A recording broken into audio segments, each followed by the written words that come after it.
Hey guys, it's the month of January. This is the month where you spend all your time trying to figure out how to pay off those credit cards from last month. Welcome back to Fathernetics. If this is your first time here, thank you for joining. Thank you for listening. This is the podcast where we center on fatherhood, not necessarily how we're going to raise our kids, but more around the kind of men that we were before we were fathers, the kind of men that we are today, and how we expect to be the kind of men that usher in the new generation in the coming days, in the coming months, in the coming years. So again, welcome to Fathernetics. If it's your first time here, make sure to like and subscribe. Let's get on with the show. All right, David, my first question.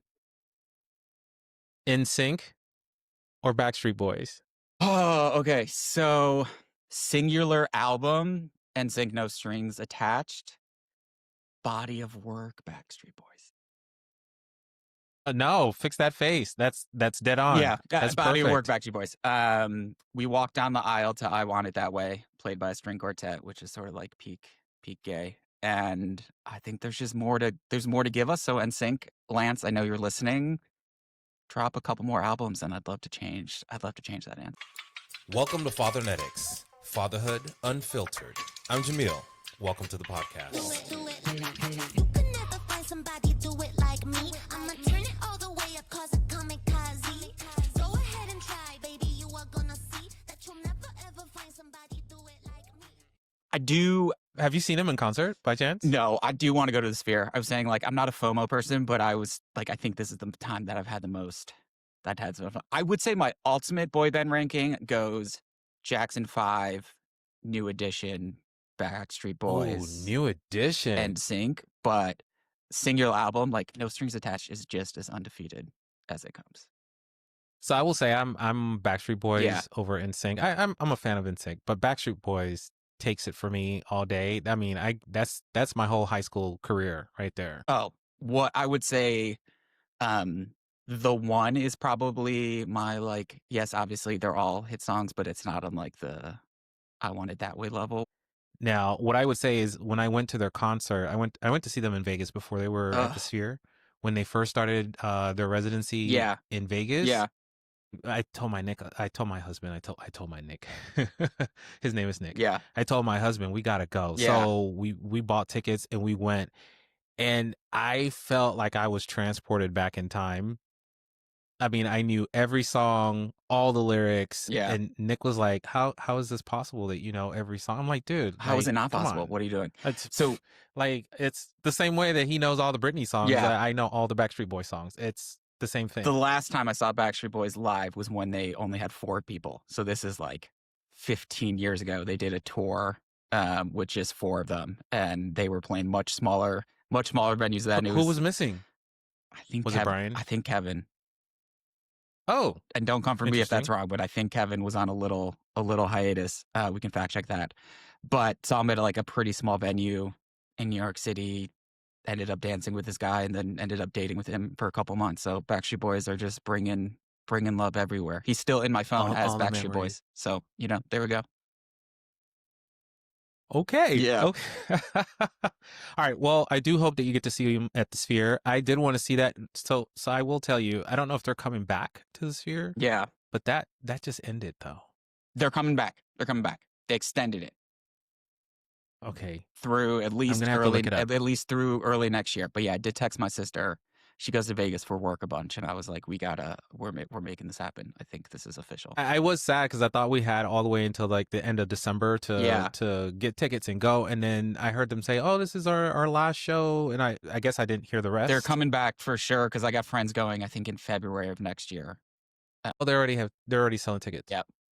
So there you go. We'll have to figure it out. Maybe I'll see you at the Sphere. Maybe I'll see you there. I'm gonna be right there. There you I'll go. wear my Gaddies t-shirt so you can recognize me. Yeah. All right. So, how about Whitney? I know that your kid loves to sing Whitney, and that probably comes from somewhere in the house. That'd be from me. I think, like you got to start with the good stuff, and so like there's no melody like her melody, and there's no voice like her voice. But How Will I Know was the first song that he really latched onto. And, would sort of be at the park, and I just sort of start with the first line, and he goes from there, and my gay dad heart has never been more proud. That's so well. So we have something similar. I have a 12-year-old that we adopted.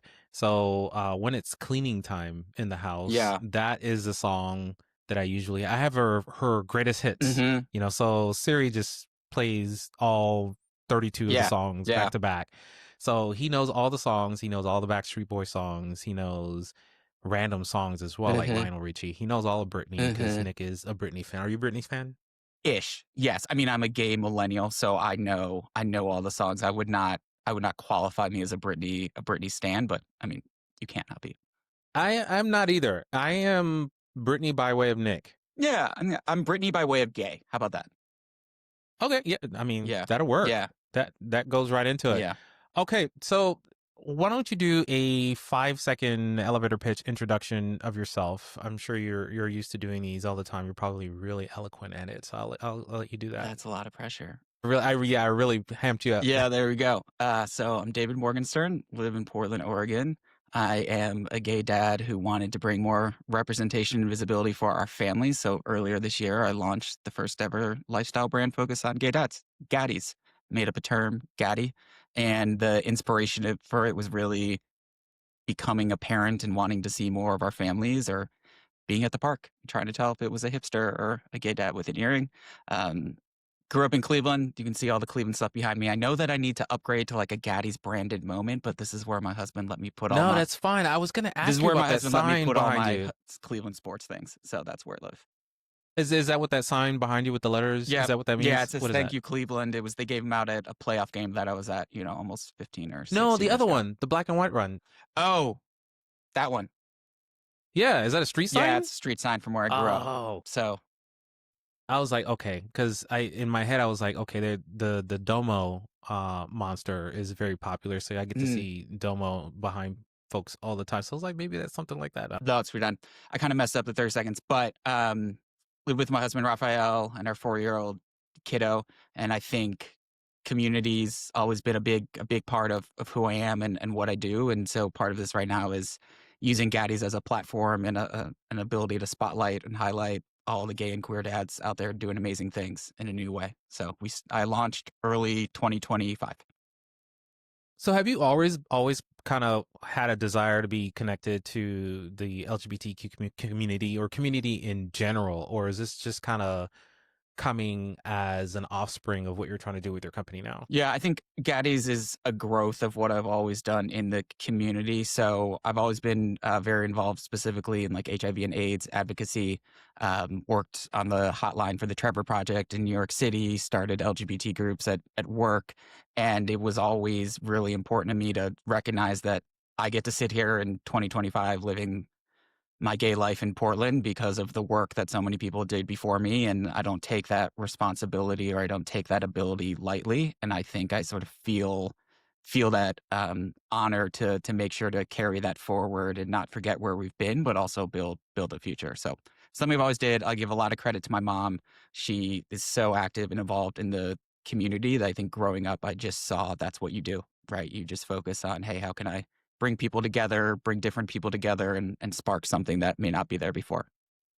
So mom's your biggest cheerleader right now? Probably one of many, I'm sure. She is one of many, I will say. She, when you earn the compliment from her, you really feel it. I'll say it that way. So. Oh, nice. Tough critic. Yeah. My grandfather, who's 100, is my biggest cheerleader, and he's always been. Wait, I wrote his Boppy. Is that what you call him? Did I say it right? Yeah, he's the. I think that's such a cool name. Where's that from? Is that a regional term for just grandpa? My cousin when he was little and would he couldn't say pick me up, so he would say bop me. Was sort of what he said to the grandpa at the time, and then that just turned into Boppy. So I'm super fortunate to have him always. And he, I think we all need like who's that person that you call when you just need someone to tell you you're pretty or you're going to be good. And like, for me, that's him. I think that's awesome because not everybody has a connection with their grandparents. Obviously, the older you get, things change. But the fact that he's still around and he's right there, it sounds like he is like a rock. And I think that's awesome. He still lives by himself in an independent apartment building, and you drop him off, and you're just like, okay, 100-year-old person, we'll catch you in the morning. And he's in Cleveland where I grew up, so that's definitely where I feel. Is he 100? He's 100. He's turning 101 in 3 weeks. is Okay, wild. and you got some numbers to look forward to. I get well, no. So people always ask him what's the secret to living a long time, and he always says, "Have the massive heart attack, but survive it, and then you get a new heart." So that's what he did. You have the big heart attack, but make it through, and then live. I don't know if you can plan for that. Yeah, exactly. I don't think so either. But live from there. But I think, for sure on this fatherhood journey, the moment that I was able to introduce my child, his great grandchild, to him, just one of those memories that my heart and my head will never forget, and was something that I'd hoped for so long, and finally making it happen and seeing them together will never not be the most special thing of all time.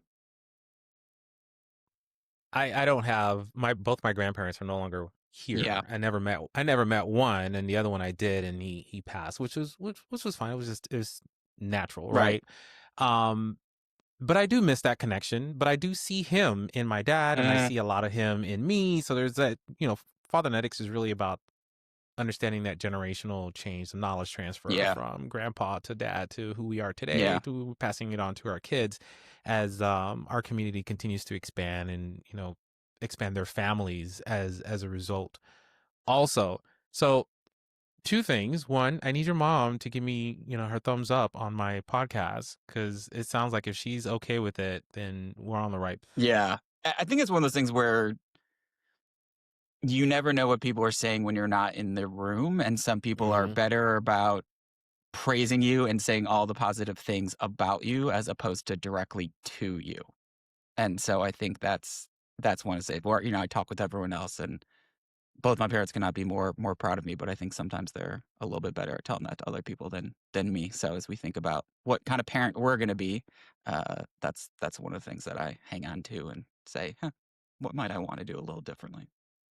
Awesome. Well, again, I always tell people intentional parenting is what I think our generation is doing well. We're taking a lot of what we learned and didn't like or liked about our connections in the past and saying, okay, we're going to move that forward. Now that I got a kid, I know where I want to focus. We may not get it right all the time, but I know the couple of things that I want to focus on going forward. And so again, it sounds like you're doing that. I had such great parents, but I think one interesting conversation that I had with my dad at some point many years ago before I became a parent was, people don't always love you the way you want to be loved, right? And I think people express love in their own natural ways, which may not be the way that you did. So, one time he commented to me that I love my grandfather so much more than him. And what I said to him was, I don't love him so much more. I just love him differently. Number one, he's my grandfather. He's not my parent. And number two, I love you in these ways. I'm seeing now that this is how you want to receive love. So I'll work on that a little differently. But now that he's a grandfather, I think he understands that a little bit more, because he's Simon's grandfather. He's not his parent, right? So Simon's going to love him in ways that Simon doesn't love me. And that's totally natural. New level. Yeah, revealed. Just different. I think both my parents were nervous about becoming grandparents because it was going to make them feel old. And they're just classic, who are you as people? You are so nice and so calm and so playful with this little kid. And I'm just like, where was this? What is going on?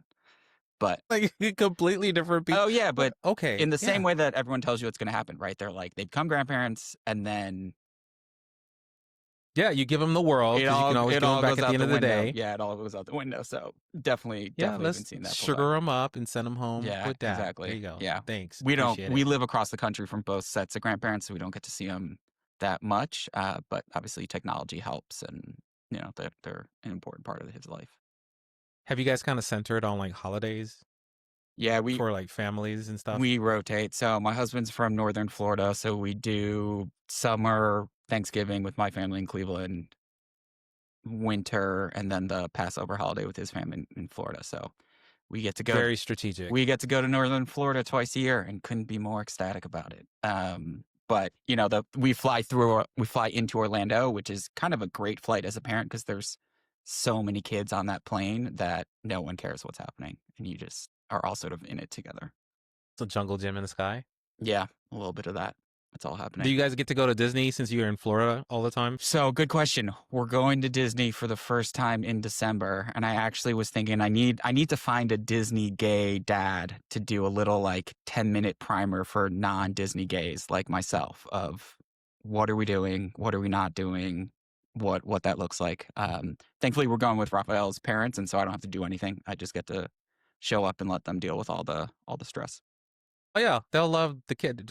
Listen, go away. We'll meet you at the end Yeah, of the day. totally. So that's the plan. What about you all? Have you done Disney? We've done Disney in California, so Yeah. Disneyland. We've done that. We want to do Disney World. That's on the list. I just kind of expressed that to my husband probably about 6 months ago. Mhm. So the moment I tell him something, it's like it's cooking in the Yeah. back somewhere. Yeah. It'll just pop up one day, like let's go. So I look forward to that. I've been as a kid. I don't remember it at all. I've been as an adult for a conference. I didn't really get to go to the park, but I went to Disney property. Mhm. So, I stayed on one of the Disney hotels. And that in itself is an adventure because there's like all sorts of shows and people walking around Yeah. and, there's like water activities and fireworks every night. And so that was cool, but I didn't get to go to any of the parks. The company wouldn't pay for it. Oh, well. Yeah, figure something out. So what's been the reception with the launch of your company? Has everybody just showed up in droves? Yes. So the reception has been amazing. I think one of the things that I've been very intentional about building this brand and being very clear about is I'm here speaking and focusing on the dads, right? And so I think the introduction of a company that is speaking to people as adults and taking a little bit more of an adult theme and adult lens has sort of filled the niche and the gap of people not feeling seen and looking for a different fresh voice to relate to feel like a full person and sort of say like, hey, becoming a parent doesn't eliminate the rest of who you are. It just makes that part stronger. So the nice thing about this I company like is that you said that. I like that you said that because I think my podcast is kind of going in that direction. yeah, This is really for the adults. Yeah. And there are dad components, sure, but this is not a family channel. Like I don't have Disney in the background and we're trying to, mince our words and trying to I don't want to do that because that's not how adults function. So it's not for kids. If you want your kids to listen to my podcast, that's your choice, but Right. it's not for kids. Right. So I think that's where you were going. There's a lot of marketing that you do that I think is fantastic because you're getting at the core of gayness. Yeah. Right. And that's what we want to wear. That's what. Yeah. And I mean, think there's first of all, this shirt that I'm wearing is extremely well quality. Thank you. I'm sure you've probably went through so many iterations of what to choose because I was just testing it out. I am nowhere near trying to sell anything merchandise wise. But I bought something with my logo on it that I wanted to kind of try out. It feels different than this. So kudos on whatever iterations you went through to make that final selection. Yeah. It works. First of all, this unpaid sponsorship is incredible. Thank you. Copy paste. I'm all about supporting. I mean that honestly. I wanted the brand to feel. There are a couple things. I wanted it to feel premium, and so the shirts, the materials, the quality that I'm using is elevated up from the majority of the shirts that are being that people may be used to buying. So hearing that, I really appreciate it because it's one of those things that you put in the marketplace you don't know. And then as an aesthetic and a purpose, I've been describing it as I want it to be elevated but not exclusive, right? I think a lot of, if you think about from a product or merchandise perspective of who is serving the queer community, the gay dad community, it's, rainbows first and foremost. It's showing up in June only. And you're not always sure, like, what's the thought behind it. And so with this, we're purposely sort of like, we're blacks and we're whites and we're a little bit of rainbow sprinkled in because I'm learning that's what people want. But being very intentional of this is filling, a different space. And then I wanted to sort of feel like, hey, if you're used to only getting a certain quality experience in the basement, I want everyone to feel like they're up in the penthouse, but I need to do it in a way that isn't exclusively speaking to super high earning couples in New York City or LA, right? Like I need the families in Arizona and North Carolina and Florida to also feel like, hey, this person's speaking to me. And what's been really great is I get these messages from dads of saying, hey, I look at your Instagram page at Hey Gaddies plug and I feel seen, right? Like I see the different families, I feel relatable, but it also feels like it's speaking to new parts of like who I am as a parent. Cause one of the other insights for starting the company was most things around queer parenting focus on the formation of the family. And I'm here to focus on the family. in part because I think sometimes the focus on the formation can actually be quite divisive, especially within our own community. So my first couple years as a parent, even within the queer parent community, people's first question is, how did you get them, right? Or how did it start? And depending on what your answer is, you get a couple different looks. And I'm here to be very declarative and say, if you're a dad, you're a dad. I don't care what your journey was to get here today. And we're gonna rally around that and go forward as a community. No, I think that's a good perspective. It is with the many people that I'm talking to, we do ask the question of how their families are formed, Which are sorry, to be clear, because those we are wanna. really important stories, and No, for absolutely. people to Yeah. know, ability I to think tell your some journey new where you're stories. at, you're more comfortable. You want to focus on a specific. And I think that's an area that you should. Yeah, And we should all do that. We want to focus on where we are now, because there's so many families out there now, right? Regardless of their journey in the past, we're there now. They've had their kids for years, and yeah. they're navigating spaces that are new to all of us. And I think that you are certainly Back to trying to sort of, get into that particular spot. it's important for this brand to recognize and honor all the dads that got us here today, all the people that couldn't be dads that got us here today, the people that are fighting today to be able to keep our families, and the people that are fighting going forward to make sure that, people that want to be parents are still able to be parents. But it's that sort of recognition of, hey, in 2025, there are now enough dads dadding in the way that they want, that you do have this ability to tell some new stories and focus on what does it mean to be a dad. Whereas previously, I don't think something like this could have existed just from a pure numbers and societal perspective. So again, sort of feeling, I use the word responsibility, should probably, can figure out some other words as well, but don't take that lightly, that again, I can sit here in my gay little life and do these things, and never want to shy away from, acknowledging that privilege and leaning into it. Yeah, absolutely. And I like how you use that verb, daddying. Yeah. I'm gonna start doing that. I was like, I just sit in my basement, like making things up, right? So again, we're doing Labor Dad weekend this weekend. I was like, do we call it a daddily instead of a family? So, that's part of the fun, is just sitting here and being able to do with it. And, the tagline for the dad and you was sort of the second thing that I thought of. And that was actually, I can thank Babyface for that, because I was listening to For the Cool in You. And took me back when you said that, because now as soon as you said it, I'm like, okay, for the cool in you. Yeah, exactly. So that was one of the inspirations. But for the dad in you, right, we're having some fun, we're using some humor. It can go a couple different ways, sort of talking, versatility is what gay dads do best, and playing with that, and being unapologetic about who I'm here for and who I'm serving, which from a business lens, and my background was in more traditional business, so this is sort of my first time doing anything creative, which has been a whole other beast. But right, you pick a market, you pick a consumer, you speak to them, and then you fill in the rest from there. So I did want to ask you about that, but before I do want to say, I think your brand is covering everyone who wants to be recognized from a distance, and those that are a little bit more subtle. For instance, the shirt I'm wearing right now, like, you recognize it because you're plugged in, right? Yeah. Someone else that's following your Instagram, so, oh, I know that shirt. And then you have the ones like you have on now, where it's like, this is what's up. Yeah. So I can appreciate that. I bought this one first because I was like, I want to really try this out and see, if I need to go buy like everything else in your collection. I feel that way because it feels good. It fits. Yeah. That's important. Yeah, right. it matters. We have dad bods. Yeah, most of us. so there's not, it needs to fit right. There's no data on gay dads, right, from a consumer perspective or a marketplace. So when you're trying to fit and figure out, great, what's the fit that people want? What's the feel that they want? Some of this, call it, because I'm in month 7 of being live as a brand. Part of this first year is just experimenting.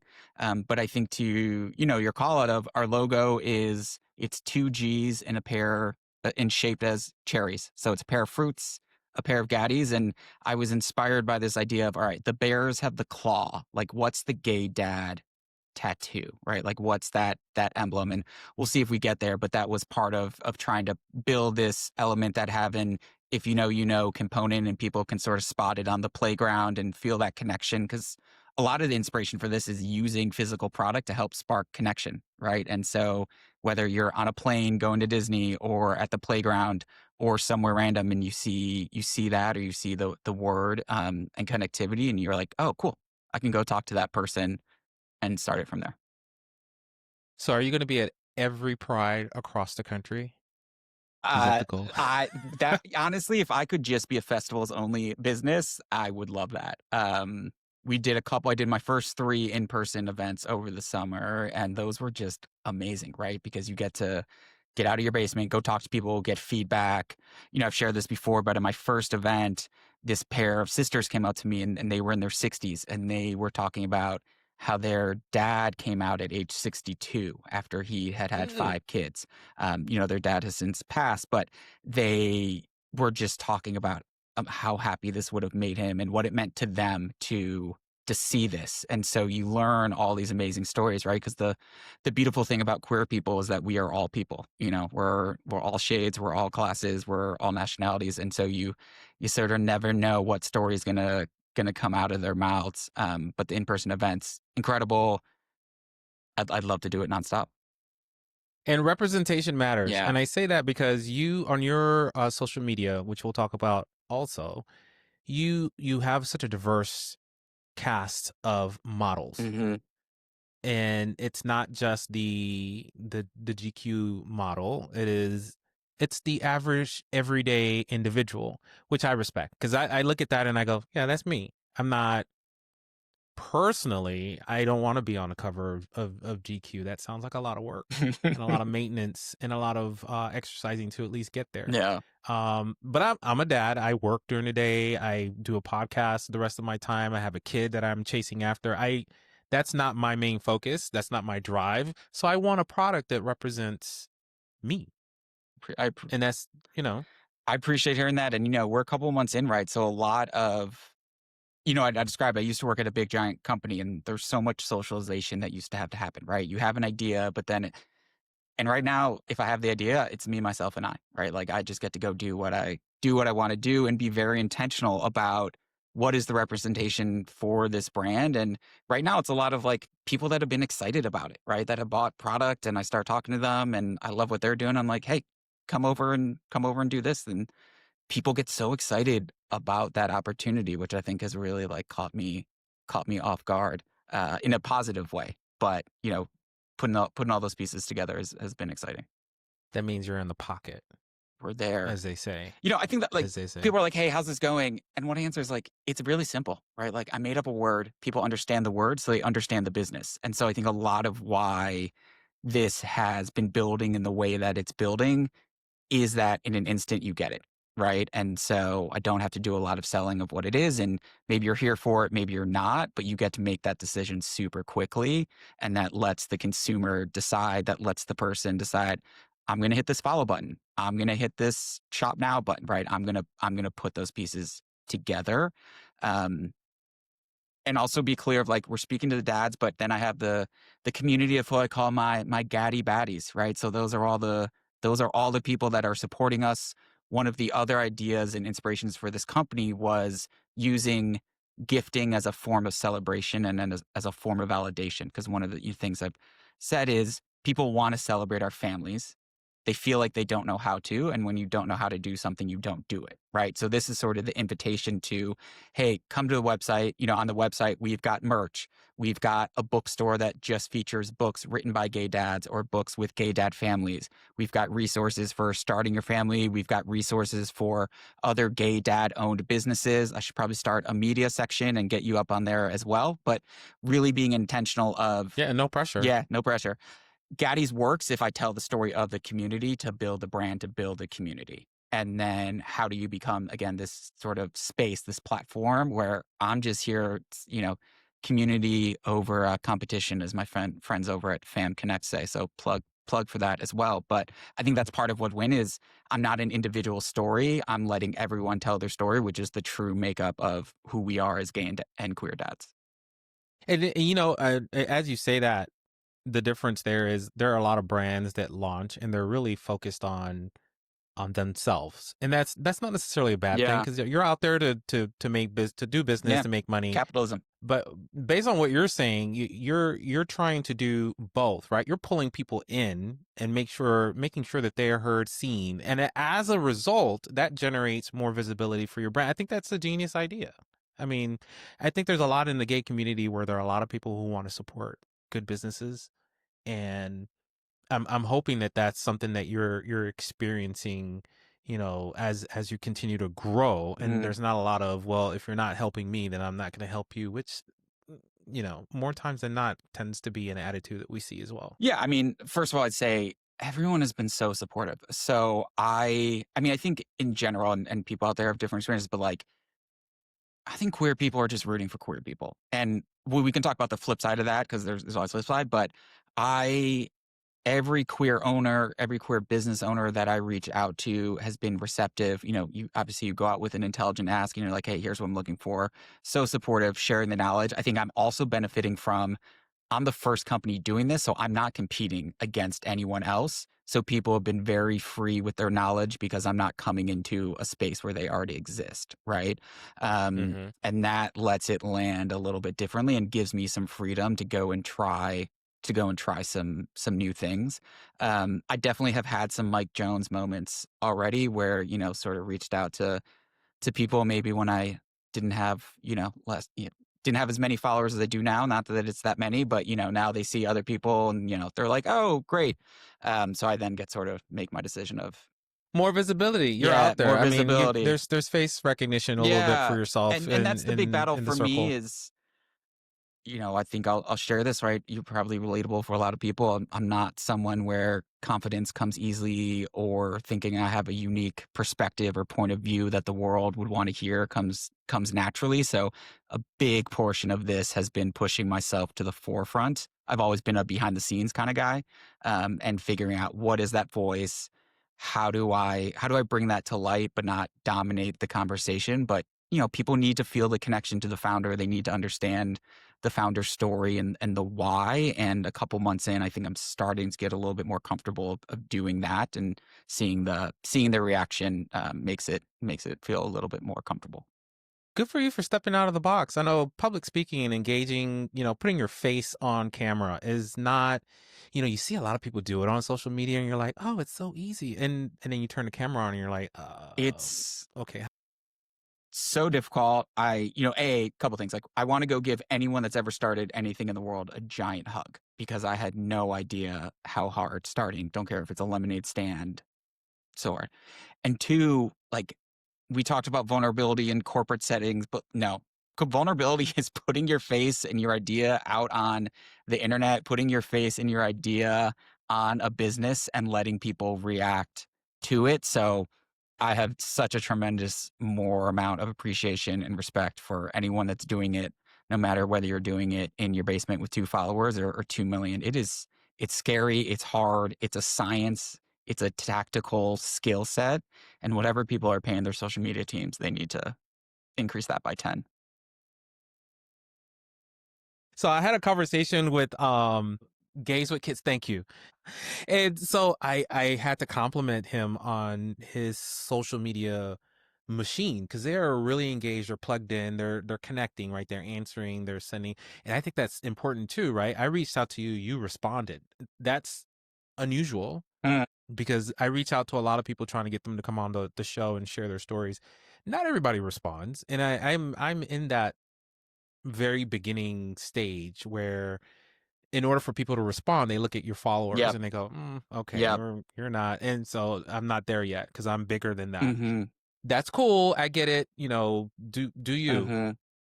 But 3 years from now, when you come back around, and I'm not going to be mean about it. I recognize social media is a machine that I am still learning. You mentioned you're still learning it as well.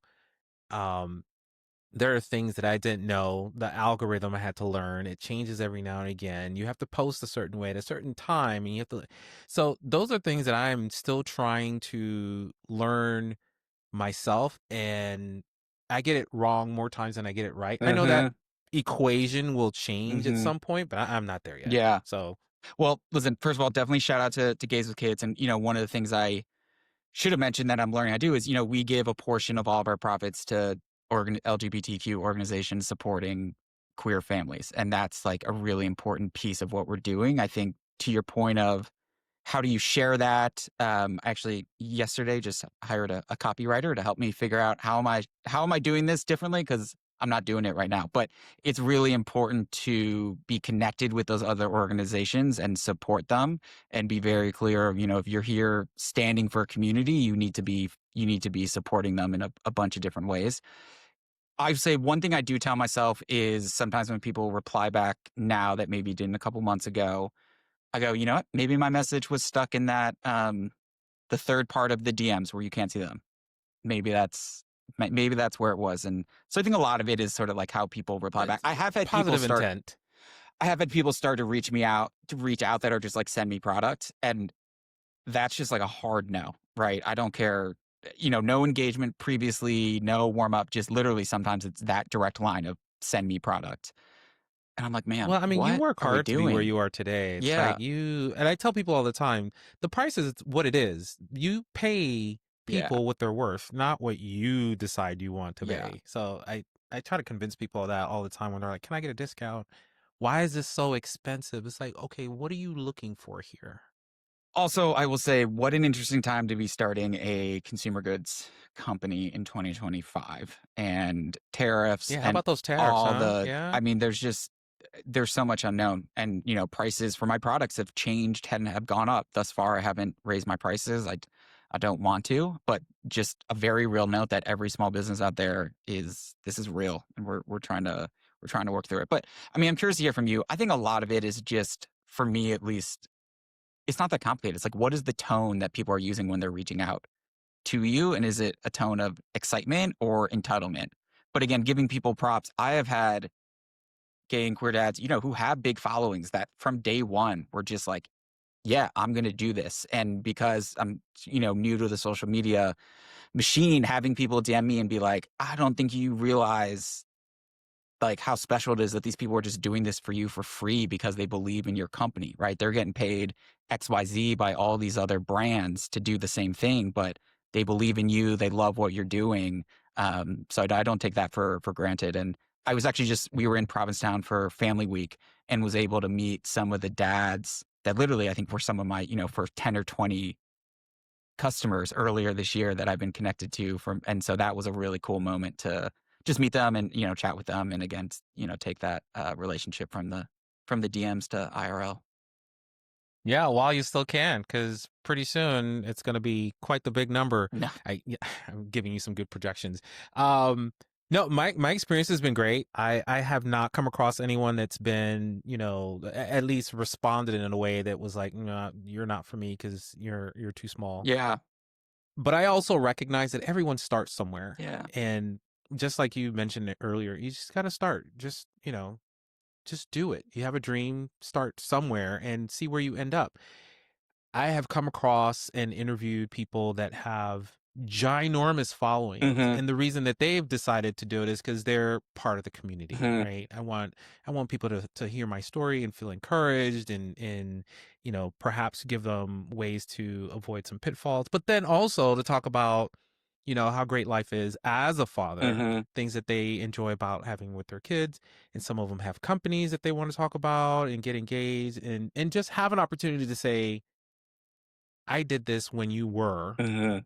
just starting out, because it is part of what we need in this community. More people just engage, just talking about stuff, just Yeah. being social, just something unformatted, just cool people on a mic, Yeah. kind of like we're doing now. And I think to your point, like, people don't know about you until they know about you, And so I think especially you and I are both super new into this, and both things make sense immediately when you learn about them, but people, you can't know it without that. So that's part of what I try to remind myself. Now, I think we're sitting here talking about some things that are really easy to say and really hard to do, right? That notion Yes, of absolutely. doing the post, figuring out what it like. Never give up. Cannot tell you how many different, drafts of a video were in my, in my phone. So I think like acknowledging that some of this stuff is really safe. But I will say the other thing, when I talked to a lot of queer entrepreneurs before I started this, they were very clear that the pushback and, you know, maybe we'll use the word hate that I would get would come from within the queer community. They were like, yes, you're going to have the stuff that you expect, but sometimes it is sort of eating our own that can happen. And so that was I'm really grateful that they shared that with me, because I definitely have experienced that to some Well, degree as someone well. always knows better, right? Yeah, and I'm just like, we've lost the ability to just not say anything. And I guess people might be listening to this podcast and being like, yeah, dude, no one needs you to be saying this. But like, not everything has to be on the internet, and not everything has to be commented. And then it's for me, it's a learning curve of Gaddies is a brand now, right? And what does that mean, and how do I show up? So, you know, we're filming this 2 days after the terrible shooting in Minneapolis at the school. And that was one of the first days where I was like, okay, I need to put out there a little bit now of what David is feeling and representing, and speak to that part. So that's been a real big learning curve for me, is how do I show up as a brand in these different moments, and what does that mean? And how do you balance that? Not something at all that I'd sort of thought about coming into this, but a big part of the learning curve, because you and I may know that this is David in his basement doing this, but people on the internet see this company and they're like, your company, right? Like, what are you saying? Yeah, you go to your Yeah. website and you're like, okay. Yeah, 'Cause exactly. first of all, your website's beautiful. Thank you. It's very well done. But if all you did was go to your website, you would think that you were some ginormous corporation out there. And certainly that's where you're going. Yeah. But that's how well you've done that. Maybe can I ask that specific question area. back then? Like, how do you think about, hey, where is Fathernetics going to say something or do something outside of maybe the episodes? Or how are you sort of showing up as who and how you want people to perceive you? So I've thought about that a little bit, and just the incident that you were referring to, the Minnesota. I spent some time reading up on that, and my mind goes in several different ways, because I do want to say something about that, because it is impactful from a fatherhood perspective, right? How do we deal with that? What do we tell our kids about that? How are dads feeling? You know, I have a certain nervousness about my 12-year-old going to school. I've shared that on my YouTube channel. Should I comment on the Minnesota thing? Does it sound performative? Is it opportunistic? You know, how long should I? So I go through all these machinations. I haven't said anything about it because I don't want it to come across like, ooh, school shooting. Now I had that video in my draft waiting. It's just very generic. Let me just hit play right now. I do want it to be heartfelt. So yeah, I mean, my mind goes there. I don't want to be taken to task for pretending, because I'm not. But it's all the things that I think is new. I mean, big companies, doesn't matter the size of the company, but specifically if you're new and sort of figuring out what do I put out there. I think your point around is what feels performative versus what feels welcomed, you know? And so are people looking for their favorite brand or their favorite brand in their community to say something? You know, in my background, I worked at one of the largest, you know, consumer goods companies, sporting goods companies in the world, that every time they said something made a big difference. So I was sort of used to sitting in those rooms, having some of those conversations. And again, now it's, you know, in the basement. And I guess going back to our comment of queer people are everyone, every day there are atrocities happening that, you know, you could be speaking out about. And it feels really shitty sometimes to not do anything. And that internal struggle that you just brought out of performative versus, hey, people just need to see something. And yes, maybe it's not the post that gets all the likes, but it's important that you said something. And then how do I say something about all the different communities being impacted, and understand that you're never going to get it totally right. And the intent is there, and you're going to learn, you're going to delete some posts, do some posts differently. All that, you know, we're not giant machines, and we're trying to figure it out. I'm curious for you, like, how do you think about non-fathers listening to the podcast? And, you know, when you think about I'll call them a consumer, right? But when you think about your marketplace, the balance of messaging, speaking directly to the dads and letting people listen versus not. So I welcome anyone to listen to the podcast, because the podcast, Great answer. the undertone of the podcast is for anyone who's ever had a father. That's the way I always preface it, because fatherhood is not necessarily specific to just the male gender. Fatherhood is really about the insights, the knowledge that we're passing down from generation to generation. It's tied to the males in our life. A lot of guys or individuals, right, in the LGBTQ community get a lot of their fatherhood knowledge from their moms, because you have a lot of single moms that have to put on both hats. So I've had ladies on this podcast as well to talk about how they've seen fatherhood unroll in their lives and made them who they are today. Some of them are moms that have husbands that are being fathers to their kids. How are they relating to that? Are they on the same page? So it's such a bigger conversation than just tell me about your dad. I mean, that's great, but Yeah. let's go beyond that, right? The brother that's raising your kids because you're not available, or perhaps there's a situation in your family. Now you have uncle that's taking care of your kids. Maybe there's a coach at school that really made an impression on you, and that's your dad figure, or at least in part, right? Those are all Fathernetics.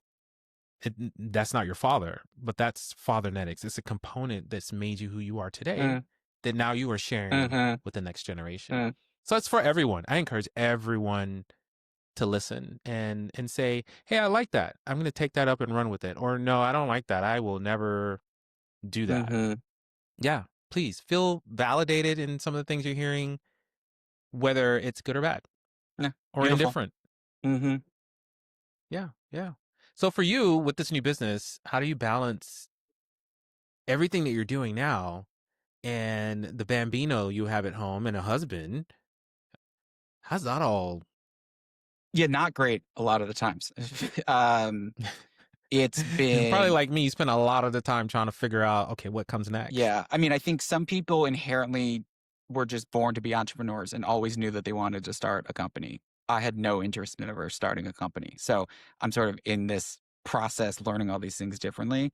I think one thing that really works for us is my husband and I have always been super intentional about having our individual time, and so what we fell into is I take off Friday night 8 p.m. until Saturday 10 a.m. and he takes off Saturday 8 p.m. till Sunday 10 a.m. So each week I know that I will have that like 14-hour window to go do whatever I want or be whoever I want, and that gets me through a lot of the week. That works because we have one kid. I definitely have been hit recently with Simon being like, "Daddy, you're working too much," right? And that guts to the core.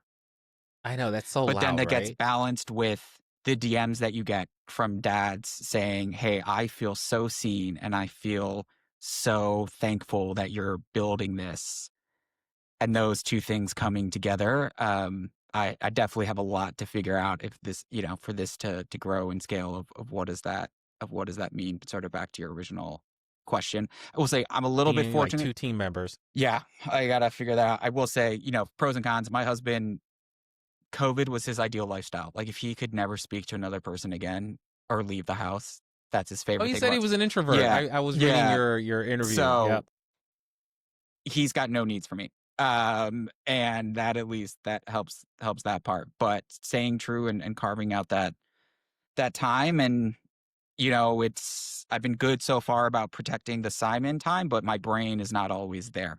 And I think that's what hurts. But also I think they just turned 4, and I'm definitely in that you're not a baby anymore. You're not a toddler. You're going to be in kindergarten in 1 year, which means you're basically in college. And what the fuck is happening? So even like all the way to college. yeah, that's where welcome to David's brain. But every time that he's like, "Hey, can we take a Daddy Simon bath?"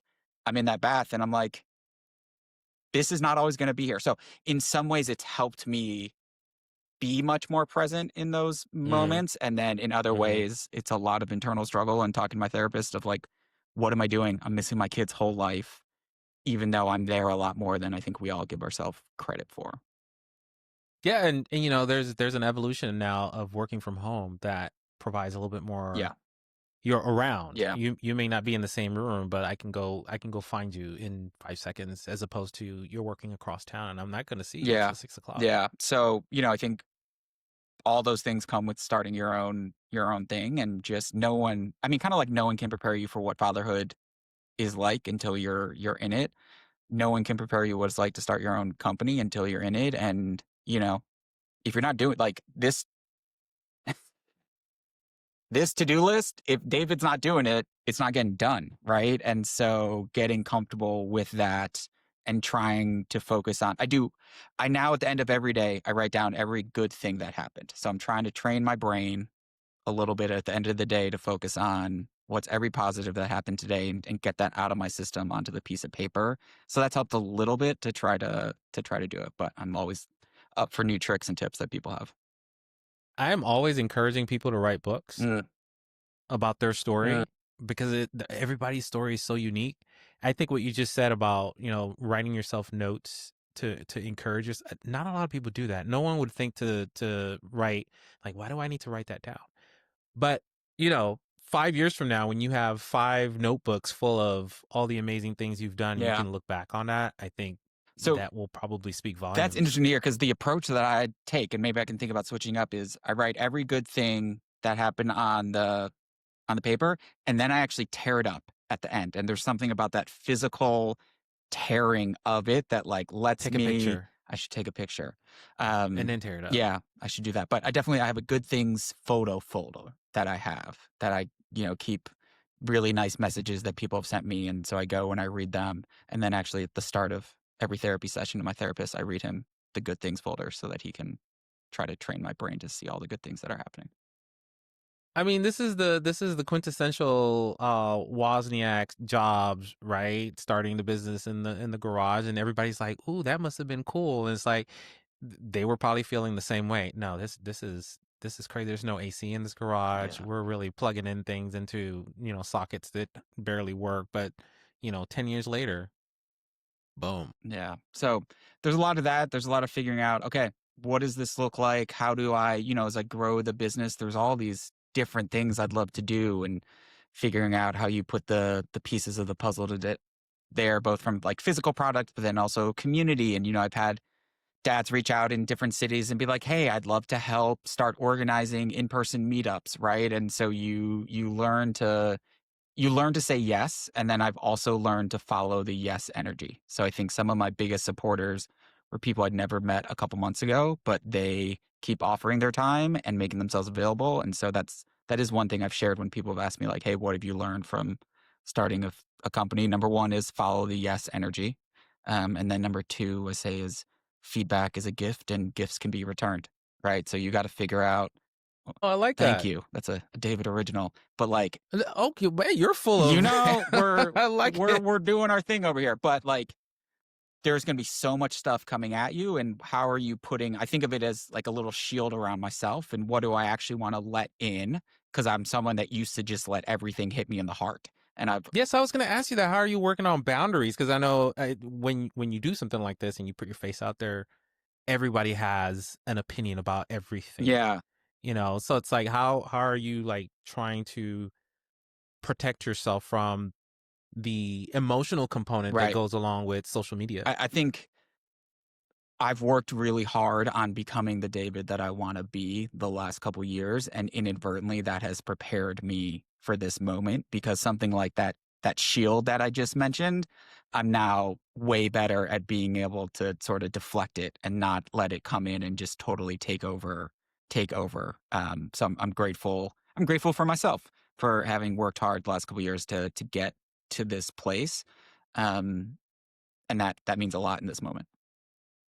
Very intentional. Yeah. Yeah. So, one thing we talk about, and I'm someone who lives with some health complications and started having health issues in my early 20s. And that let me learn to be ruthless in my prioritization of my time.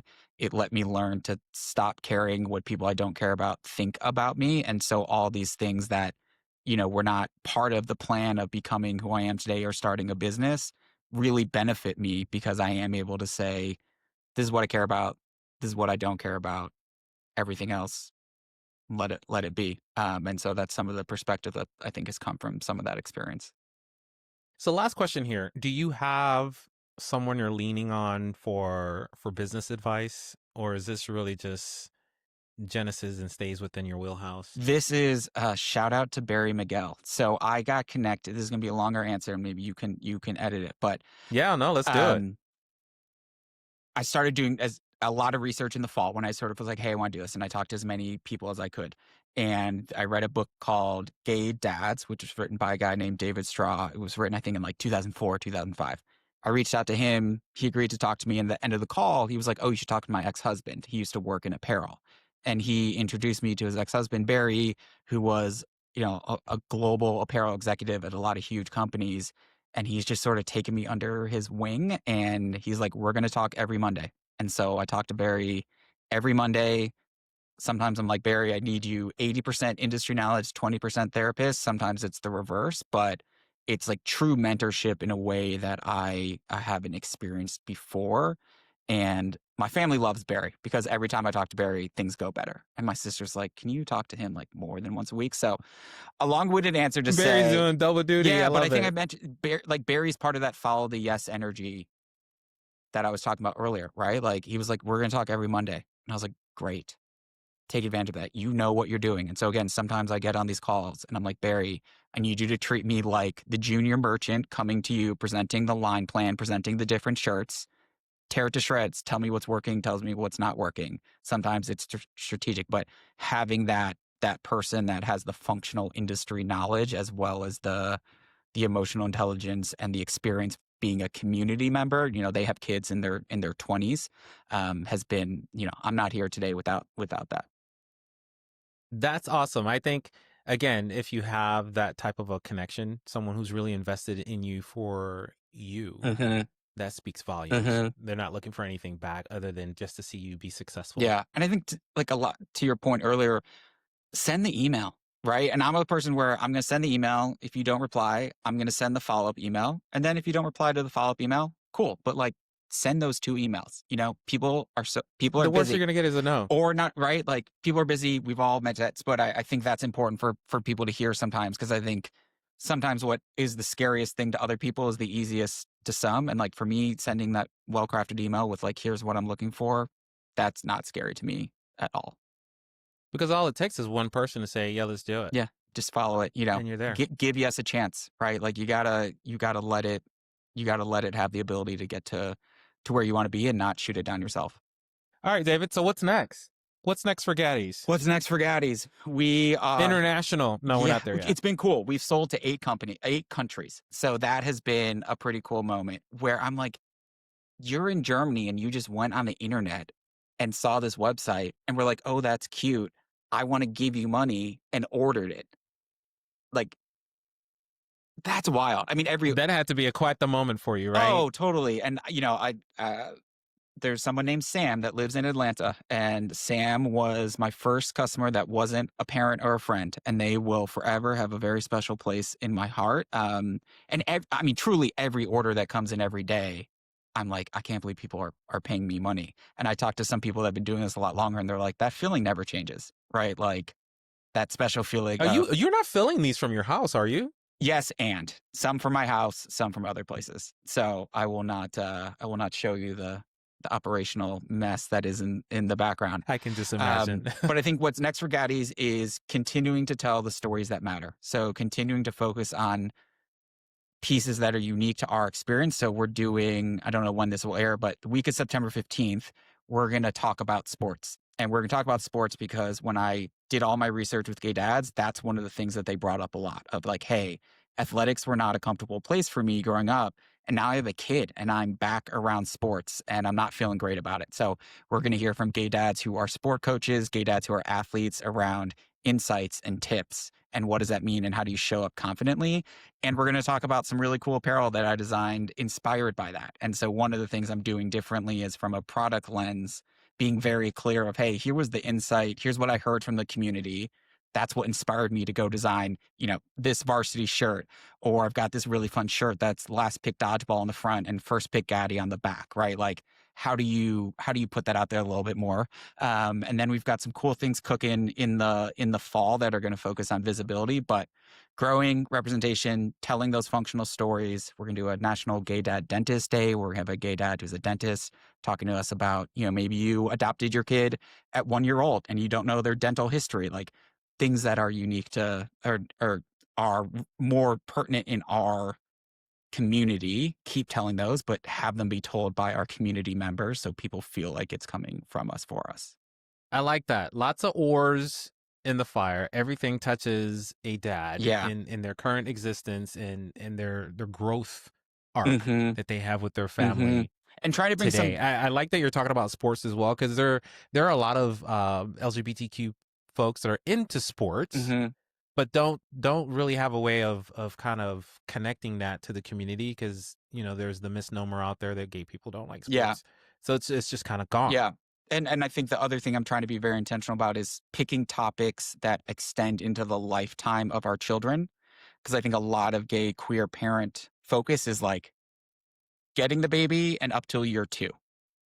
But like, we're parents for forever, right? So we just did back to school content that was focused on a high school principal and a middle school teacher, and talking about kids at different ages and stages is another place where I feel like there's an opportunity to do that that's not being met right now. And now Gaddies can come in and help talk about some of those topics and bring people in that maybe don't feel a part of a gay dad community because they're like, oh, my kid's 10. Like, I heard that a lot as I do my research of dads of older kids just don't feel seen or don't feel a need to be a part of the community because it's only reflective of newborns or toddlers.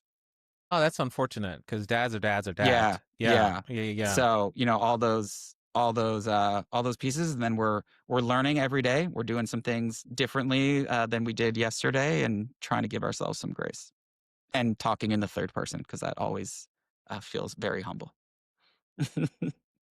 I do that too. I'm always saying like, we on our podcast. Yeah. I'm like, it's just me. What am I talking about? Yeah, exactly. I'm like, on behalf of the Gaddies team, those are, maybe you get those, you're like, those are the best notes when I get someone that's like, hey, Gaddies team. And I'm like, hey. Well, you know what, that latest, this is the last thing I'll say, that last Instagram post where you're the Family doing Matters, all the team that's members, what inspired it. That was amazing. It's, you know what, it's the music. And I was like, wow, this takes me back. It's all that nostalgia from our growing up. Perfect. Yeah, I appreciate it. But that was in response to getting some notes of like, because I think people, especially today's consumer, they want to know what they're buying. They want to know where it's coming from. And going back to vulnerability, I think that's part of putting yourself out there and saying like, hey, I'm doing the best that I can. This is what the team looks like, and letting people feel that connection. So I think that was the first piece of content that I've made that I actually had fun with, and I think it showed in It absolutely did. Yeah. I watched it a couple of times. I was it. like, okay, this song is like really, I mean, I didn't watch the show a lot, but I know the song. Everybody knows the song. Yeah. So yeah, perfect. All that stuff. Well, listen, David, you are a very down-to-earth individual, and I think that is such a touch to apparel that we all need. We think about the Nikes and the Adidas of the world. We couldn't pick out any of their executive leadership out of a crowd. But I think that everybody is starting to associate you and Gaddies with the LGBTQ community, and that's exactly where you need to be. I receive that, and I hear that, and I appreciate it. And like, there's no me without us, and that's not a cliche. Like, in my case, there literally is no me without all the members of the community. So I will forever be grateful. I did have the first instance where someone, maybe a couple weeks ago, this guy DM'd me and he was like, I was at a park and I was wearing my hat, and this guy came up to me and was like, hey, I know that brand. I love them.